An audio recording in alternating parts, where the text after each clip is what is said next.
Updates के लिए channel को सब्सक्राइब कीजिए। दोस्तों, आगे एपिसोड में दिखलाया जाएगा भाबो संध्या और सूरज से कहती है कि तुम दोनों सबसे पहले मीनाक्षी के गोद भराई रस्म करोगे।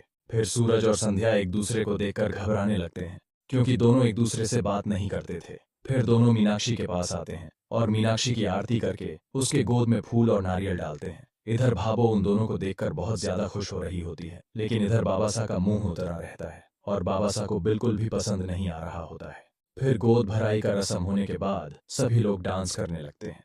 फिर छवि संध्या का हाथ पकड़कर सूरज के बाहों में धक्का दे देती है। फिर सूरज संध्या को अपनी बाहों में ले लेता है और बहुत देर तक एक दूसरे को देखते रहते हैं। फिर सूरज संध्या के कमर को पकड़ लेता है और संध्या के साथ रोमांस करने लगता है। इधर सभी लोग उन दोनों को देखकर बहुत ज्यादा खुश हो रही होती हैं। फिर नाचने गाने के बाद भाबो डिब्बे में चांदी के गहने लेकर आती है और कहती है, आज हमारे घर के 4 जोड़ियों ने एक साथ नाचा है, तो हर लुगाई को अपना भेंट तो बनती है ना। फिर भाबो सूरज, विक्रम, मोहित और सूरज को कहती है, इस पायल को अपनी अपनी लुगाइयों के पैरों में पहना दो।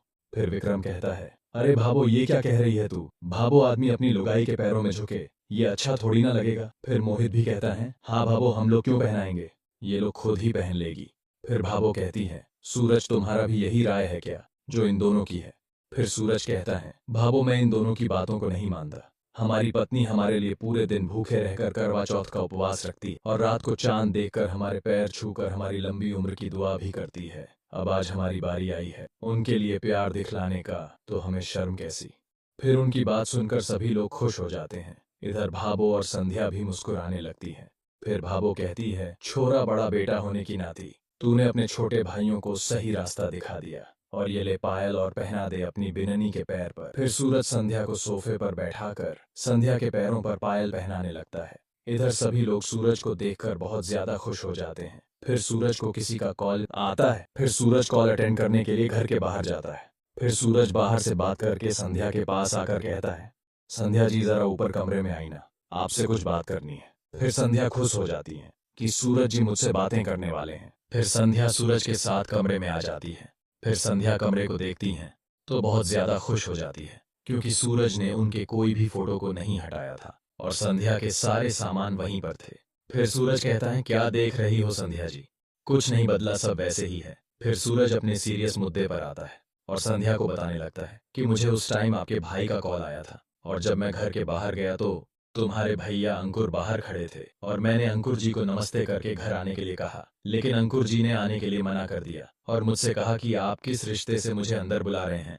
सूरज जी, जीजा साले का रिश्ता तो उसी दिन टूट गया था जब आप संध्या को सरकारी मकान में छोड़कर आए थे। देखिए, हमारा जो रिश्ता था वह संध्या की वजह से था और संध्या की वजह से ही टूट गया। फिर सूरज कहता है, अंकुर जी, जो कुछ भी हुआ सो हुआ, लेकिन इस वक्त ऐसी बात मत कीजिए। फिर अंकुर कहता है, जो सही है वही कह रहा हूँ। आप अपने भाबो और अपने परिवार को छोड़कर किसी दिल का दर्द समझ ही नहीं सकते। अगर समझते तो मेरी बहन को कभी तकलीफ नहीं पहुंचाते। फिर सूरज कहता है, देखिए अंकुर साहब, ऐसा कुछ भी ना है। फिर अंकुर कहता है, सूरज जी, आप माने या ना माने, मेरी बहन हर रिश्ता को निष्ठा से निभाया और आपने मेरी बहन को घर से ही बाहर निकाल दिया। तो अगर मेरी बहन आपकी जिंदगी और आपकी परिवार में उसके लिए कोई जगह ही नहीं है, तो फिर आप ये सब क्यों कर रहे हैं? अरे क्यों छोटू को आपने हमारे घर पढ़ने के लिए भेजा और क्यों आप अपनी भाभी का गोद भराई का न्योता हमारे घर लेकर आए? फिर सूरज कहता है, अंकुर जी, दरअसल भाबो चाहती थी कि घर में खुशी का मौका है, इसलिए इसमें संध्या भी शामिल हो जाए। फिर अंकुर कहता है, सूरज जी, आपकी भाबो तो ये भी चाहती थी कि संध्या को आप अपने घर वापस लेकर आए। तब एक बेटे के लिए उसकी माँ की बात पत्थर की लकीर हो गई। सूरज कहता है, देखिए अंकुर जी, घर में खुशी का मौका है तो यह बातें चलती रहेगी, आप मेहरबानी करके आई ना हमारे घर। फिर अंकुर कहता है, सूरज जी, मेरी बात खत्म नहीं हुई। इतना सब कुछ हो जाने के बावजूद भी आपको ये लगता है कि मैं आपके घर आऊं? आज मेरी बहन ने आपके लिए इतने बड़े मौकों को ठुकरा दिया। फिर सूरज कहता है, मैं कुछ समझा नहीं अंकुर जी। फिर अंकुर सूरज को पेपर दिखलाकर कहता है, देखा ये क्या है? ये पूरे देश में सेलेक्ट हुए स्काई नटरेड पुलिस की ट्रेनिंग का पेपर है। ये एक पुलिस ऑफिसर के करियर में सपना होने के बराबर है, क्योंकि पूरे इंडिया में सिर्फ 2 ही लोगों को मिलता है और उन दोनों में से एक नाम मेरी बहन संध्या का है। फिर सूरज उस न्यूज को सुनकर बहुत ज्यादा खुश हो जाता है और अंकुर से कहता है, अरे वाह, ये तो बहुत ही गर्व की बात है। फिर अंकुर कहता है, गर्व की बात हो सकती थी, लेकिन आपके रिश्ते की उम्मीद में नहीं हो पा रहा है। आज मेरी बहन जिस रिश्ते के लिए इस मौके को ठोकर मार रही है, वह रिश्ता तो कब का टूट चुका है। बस यही वजह है मेरे यहाँ आने का। वरना वो घर परिवार जहाँ मेरी बहन का इतना अपमान हुआ हो, मैं वहाँ कभी नहीं आता।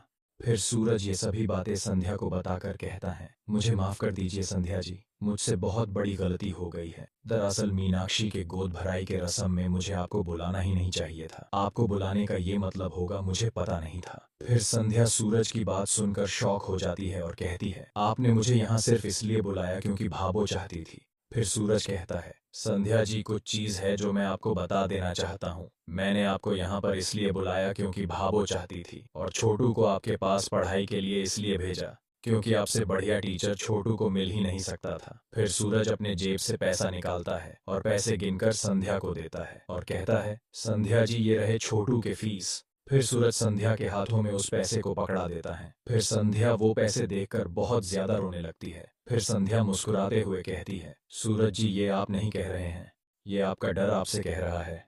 इस रिश्ते की उम्मीद सिर्फ मेरे दिल में जिंदा नहीं है, बल्कि आपके दिल में भी उम्मीद का दिया जल रहा है, जिसकी रोशनी को बाहर आने के रोकने के लिए आप पूरी ताकत से पर्दे खींचने की कोशिश कर रहे हैं। मगर आज वह रोशनी बाहर आ ही गई। नहीं तो क्या वजह थी सूरज जी जो आप मेरे साथ नाचने के लिए मजबूर हो गए?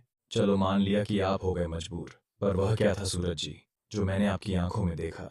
सूरज जी आप एक खुली किताब है जिसे मैं पढ़ सकती हूँ। आप आज भी मुझसे बहुत प्यार करते हैं, और विक्रम भैया और मोहित भैया ने अपनी पत्नियों को पायल पहनाने से इनकार कर दिया था, तब आप भी तो इनकार कर सकते थे। तो वह क्या था सूरज जी जो आप मुझे पायल पहनाने को मजबूर हो गए? क्योंकि उस वक्त आपका दर्द आपके दिमाग पर हावी हो गया था। फिर सूरज कहता है, आप गलत समझ रही है संध्या जी, मैं उस समय के लिए भटक गया था, सही गलत का सोच नहीं कर पा रहा था। फिर संध्या कहती है, मैं बताती हूँ कि आप क्या चाहते हैं, कि मेरा आपसे दूर जाना ही उचित होगा, इस घर के भलाई के लिए, क्योंकि आप डर रहे हैं कि कहीं फिर से आपके परिवार पर कोई भी खतरा न आ जाए, और जिसकी वजह से आप मुझसे दूर जाना चाहते हैं। मैं जानती हूँ सूरज जी कि ये फैसला लेना आपके लिए आसान नहीं है। सूरज जी मैंने प्यार किया है आपसे, इसलिए इस फैसले का आरोप आपके ऊपर आने नहीं दूंगी। इसलिए आज मैं खुद से फैसला लेती हूँ कि मैं आपसे इस परिवार से बहुत दूर चली जाऊंगी। आज से हमारी मंजिलें, हमारे रास्ते, हमारी दुनिया अलग अलग होगी। फिर संध्या इतना कहकर वहां से रोते हुए चली जाती हैं। फिर सूरज संध्या के जाने के बाद बहुत ज्यादा रोने लगता है। फिर संध्या भागते हुए नीचे हॉल में आती है और भाबो को देखकर बहुत ज्यादा रोने लगती है। फिर संध्या भाबो का पैर छूकर कहती है, मुझे माफ कर देना भाबो, आप जो चाहती थे वो नहीं हो पाया। फिर संध्या वहां से रोते हुए चली जाती है। इधर भाबो भी बहुत ज्यादा दुखी हो जाती है। फिर संध्या अंकुर अंकिता के पास आती है और उस पेपर को देखकर कहती है, भैया आपने मुझसे पूछा था ना कि इस स्कॉटलैंड जाने के बारे में, तो भैया अब मैंने फैसला ले लिया है कि मैं स्कॉटलैंड